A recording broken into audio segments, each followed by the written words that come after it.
Hello and welcome to the Big Freeze Art Festival. I'm joined today by Dafila Scott, who is an artist who's done lots of work in the polar regions, but actually started out as a zoologist. So Dafila, perhaps you can tell us a little bit about how you ended up doing art based in the Antarctic. Well, I was very lucky.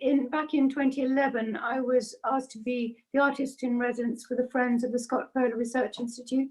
And so I had a wonderful month's trip in down the Antarctic Peninsula. And the extraordinary thing was that particular year, the ship that was down there was HMS Scott. It was such a weird coincidence. But anyway, so I had a wonderful, wonderful time. And we stopped at various different bases on the way. And we saw, and I was terribly lucky to be in 2 penguin colonies. So at Port Lockroy, there is a Gentoo penguin colony. So I was able to sit there and just draw them. And they are the most wonderful subjects because they don't move very quickly. And they're, of course, they're not afraid of people. And so it was really wonderful. Sometimes you sit at the required distance because you mustn't be too close to them. But then they come towards you and you can't do anything about that. So you have them very, very close. It was really lovely. So I did a lot of drawing there. And then I also got to sit in a penguin colony on the South Orkneys. And that was a chinstrap penguin colony. And that was also absolutely wonderful. And I loved the fact that I was seeing the interaction between the people on board the ship and the people at the scientists, the scientific bases. So I'm so amazed always by the Antarctic Treaty and the fact that, Antarctica is a place for the collaboration in science and not for exploitative things. So I was really thrilled to see that, and I did a bit of drawing of that too. And then, of course, this last year, 2020, luckily just before COVID struck, I was lucky enough to go to the Ross Sea, where my grandfather set off for the South Pole from. And that was also absolutely incredible. I think winter was coming a bit early. So when we first got to Cape Evans, the hut was enveloped in a sort of blizzardy thing. So it was really, really windy, and there was no chance we could land. And the sea was freezing, so it was becoming greasy and making these tiny pancakes which gradually accumulate and develop into huge ice sheets. It was fascinating to watch that as well. So I did a bit of drawing of that. But then we waited in the Rossi in the McMurdo area for the whole of a weekend, seeing lots of other things as well. So some lovely emperor penguins and other things, and snow petrels, and then on the Monday it was finally, the wind was down to 20 knots, which is still quite a lot, and it was very, very cold. It was -12 Celsius. So everybody was so keen to get off and see Captain Scott's hut. So we did, and the expedition leaders and guides were brilliant, and they got us all onto the shore, and we took it in turns in small groups to go into the hut. And it's amazing. I mean, I'm sure you know the cold preserves everything. So it's almost as if they just walked out, and that they might come back at some, any minute almost.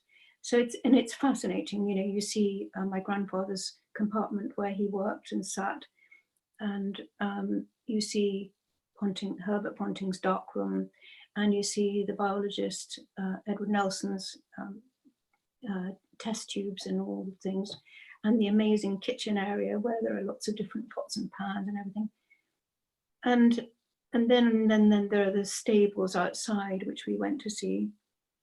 It's fascinating, and it really shines a light onto the lives of these men. I think it was 25 of them, wasn't it, who spent the winter there.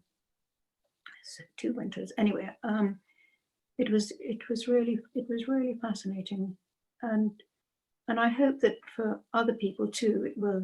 And for me, obviously, it's personal, but I hope that other people too will find inspiration there. So you were only in there for a few minutes. Could you extrapolate out what it would have been like to spend not a couple of minutes, but a couple of years there, and imagine what that would have been like? what it would have been like. Sorry, I didn't quite get it.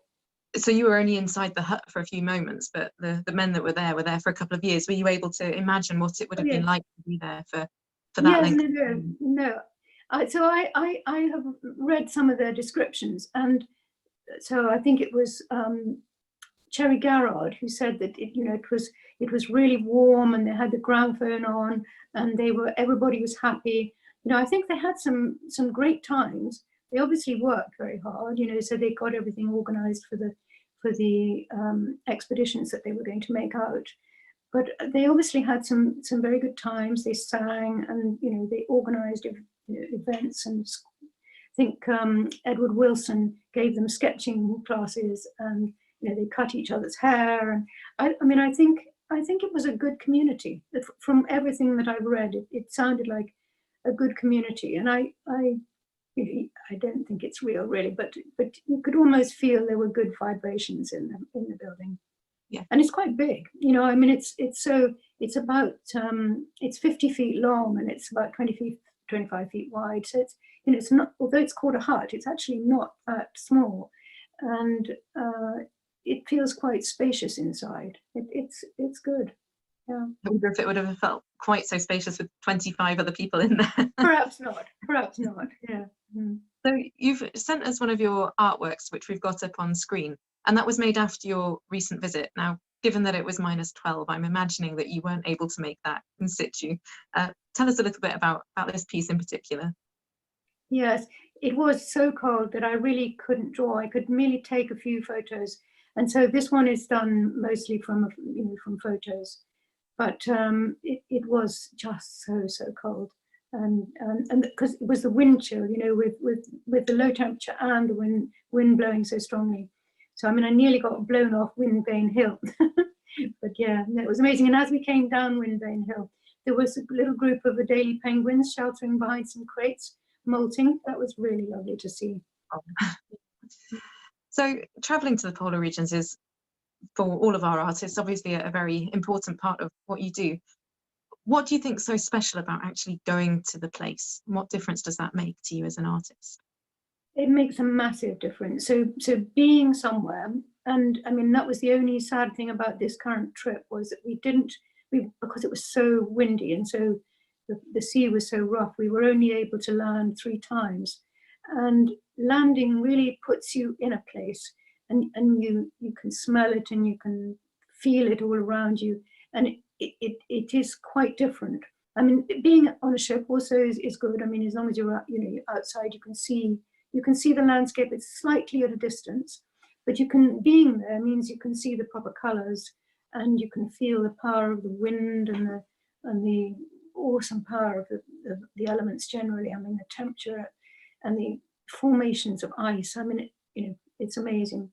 I'm always thrilled by Ponting's description of his first iceberg, which reads, "The grandest and most beautiful monuments raised by human hands had not inspired me with such a feeling of awe as I experienced in meeting with this first Antarctic iceberg." It was a big tabular berg about a mile long and about 80 feet high, but it's amazing. It's so awesome. It sounds like it. And what I really enjoy about looking at the artworks that you and other polar artists produce is just how colourful they are, because we tend to think of the Antarctic and the Arctic as quite monochrome, really, but you don't have to look at many pieces of art to realise that they're vibrant places and really quite rich in colour. Absolutely. The colours of the hard ice, which is so blue, and there was one iceberg we saw which had an arch and then a cave, which wasn't quite made into an arch yet, and the cave was completely blue. It was the most beautiful blue that you've ever seen. It was so lovely, and I haven't actually done a painting of that yet, but I still have in mind that maybe I will. Anyway. We'll look forward to seeing that then. Well, thank you very much for taking a bit of time to chat to me today, and I hope you'll have a chance, along with our audience, to see a bit more of our Big Freeze Polar Art Festival. Thank you very much. I look forward to it.